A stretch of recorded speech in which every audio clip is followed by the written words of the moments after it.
ஆரம்பிக்கலாமா? ஒன்னே ஒண்ணு சொல்ற, எழுதி வச்சுக்கோங்க. இதுக்கு முன்னாடி இருந்தவங்க மாதிரியோ இல்ல இப்ப இருக்கிறவங்க மாதிரியோ ஊழல் செய்யவே மாட்டான். ஒரு பைசா தொட மாட்டான். எனக்கு அது அவசியமே இல்லை. புரியுதுங்களா உங்களுக்கு? எனக்கு அதை தொட வேண்டிய அவசியமே இல்லை. ஒரு துளி ஊழல் கரை கூட படியவே படியாது, படியவும் விட மாட்டான். நீங்க கேட்கலாம், இது என்ன சினிமாவா?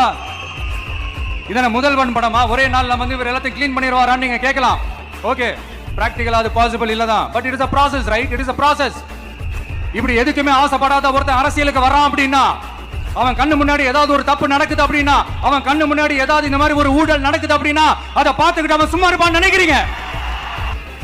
அதனால இந்த தீய சக்தியா இருக்கட்டும், இந்த ஊழல் சக்தியா இருக்கட்டும், ரெண்டு பேரும் தமிழ்நாட்டை ஆண்டவே கூடாது. அப்படிப்பட்ட இந்த கட்சிகளை உண்மையா தில்லா எதிர்க்கிற அந்த கட்ஸும் கெத்தும் நம்ம கிட்ட மட்டும்தான் இருக்கு.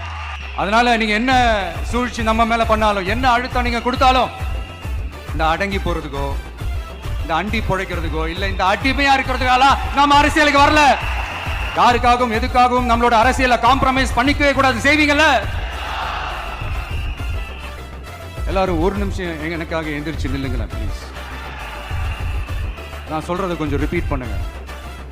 இந்த 2026 சட்டமன்ற தேர்தல்ல